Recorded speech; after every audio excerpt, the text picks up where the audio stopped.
Good afternoon and welcome to Walk Before You Run.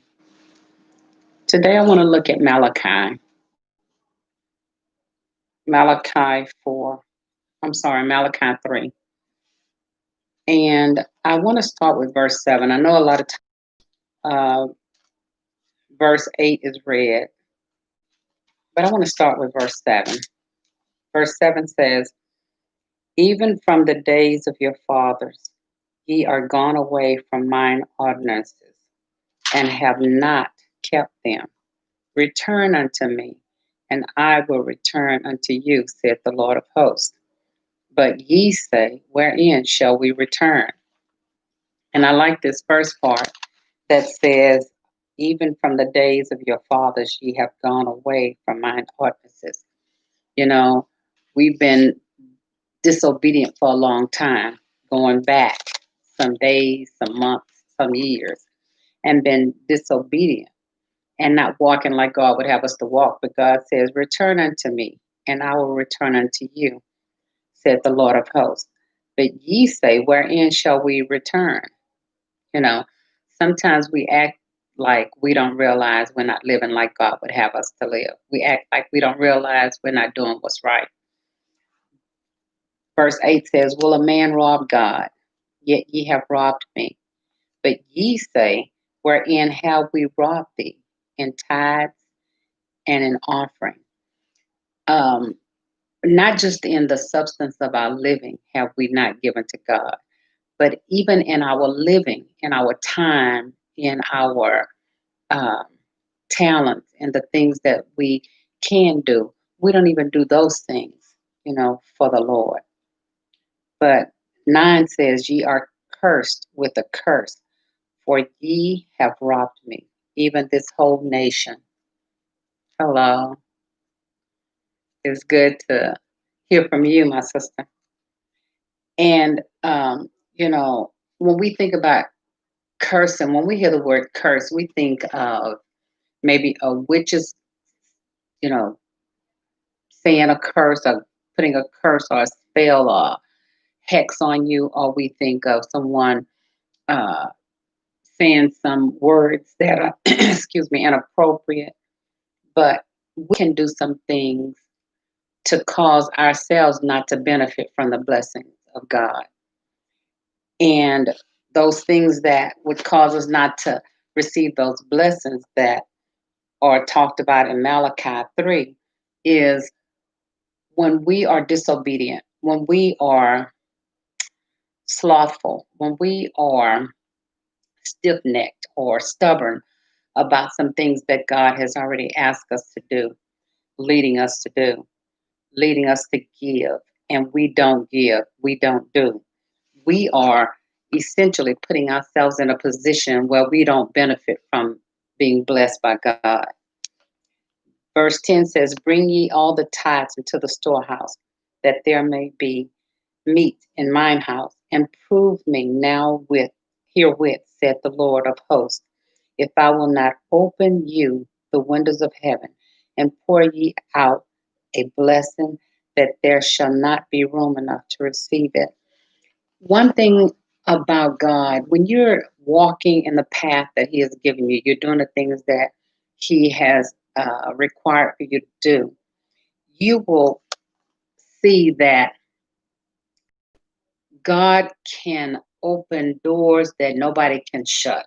He can give you opportunities that if you try to think through it in your mind, you can't even fathom how these opportunities came about for you. But when you give as unto the Lord all the time, and give your life, you give of your substance, you are forever trying to do and give in service and kind to others in the name of the Lord. He's going to take care of you. You're not going to run out. You'll be like that widow woman with the cruse of oil when she was getting the oil. She was told, get as many vessels as you can, and the oil will not stop flowing until you run out of vessels. And every time she put a new vessel, more oil, more oil. And that's the way our substance in life will be when we are trying to live that obedient life to God and we're doing, in His name. We won't run out. We'll be like the children of Israel who wandered for 40 years, and yet I didn't see anywhere written in the Bible where they had to go back to Egypt to go get something that they ran out of. But God supplied all their needs, and He'll do the same for us. But we have to be obedient, and we have to um, share our blessings. That's why whenever I talk to my friends on this YouTube, I always end with, be both blessed and a blessing. Because if God blesses you and you're forever holding your hand tight, trying to just hold on that blessing, and you're not going to share anything with anybody, then how can your hand be, filled again if it's closed? And so we have to stay in an open hand posture in life, knowing that whatever God gives me, I am to share that and give because, He is going to bless me and He's not going to run out. Therefore, I'm not going to run out. Uh, 10, I'm going to read this. It says, "Bring ye all the tithes into the storehouse, that there may be meat in mine house, and prove me now herewith, said the Lord of hosts, if I will not open you the windows of heaven." The windows, not just one way of getting a blessing, not just blessings coming from one direction of one person, one entity, but it will appear in your life that windows all around are open, that everywhere you look, seems like people are given unto you. And sometimes it may not be in things and kind and stuff. Sometimes it might be they pour into you love, they pour into your life some support, some encouragement. And God, in turn, wants us to do the same, pour into somebody else's life some encouragement, some love, some patience. Verse 11 says, "And I will rebuke the devourer for your sakes, and he shall not destroy the fruits of your ground, neither shall your vine cast her fruit before the time in the fields, saith the Lord of hosts." Have you ever been told by people that, it seems like it's always better when you're around, or, you know, things seem to run smoother when you're around? That's God, you know, helping you that your fruit are not destroyed. Um, I have never been employed in a place where my supervisor, my employer, my coworkers were not happy that I was there. I've never worked in a place where they were happy to see me go when I left. And that is because I, wherever I was, made sure that they knew about the God that I served. And I treated people with the kindness that I wanted to receive. Did I always receive it back? Probably not. But that did not stop me from treating people the way that I knew God wanted me to treat them, because I knew that even if they didn't return the favor, that He would. And I would prefer to have Him give it than anybody else, because when He gives, it overflows. And and what I like about Him is He's a keeper, because when you're walking in the way that you should and you're trying to share the love of God with people, you'll find that your car lasts longer, that your shoes last longer, that the food doesn't run out. Seems like you have more in the kitchen than you brought home, or it just seems like people will give unto you without you even asking.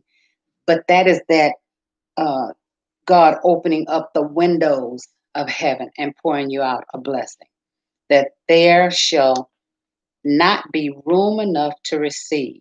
That's why you should always be sharing, because God will continue to give and it will overflow. but we have to make sure that we are being a vessel that it can flow through.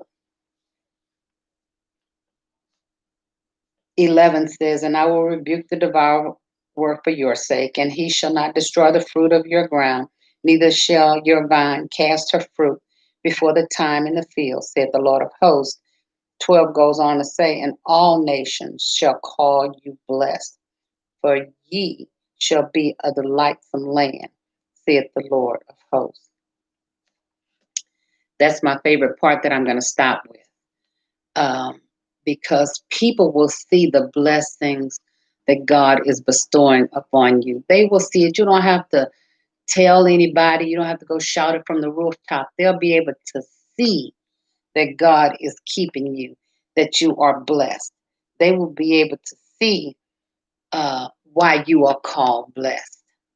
And so all I can do is encourage you to uh, follow God, to share in the name of God. Share your things that you have. Share the love that you have.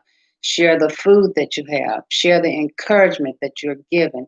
And you won't run out because God will open up the windows of heaven and continue to pour unto you. Thank you for joining me today. Remember to walk through the Word of God. It doesn't have to be with me. It can be with someone else. It can be by yourself. Just walk through the Word of God and always know that you are blessed to be a blessing to someone else. Share the love of God through words, through acts of kindness, and through acts of service. I'll see you next time. Good to see you, my friend.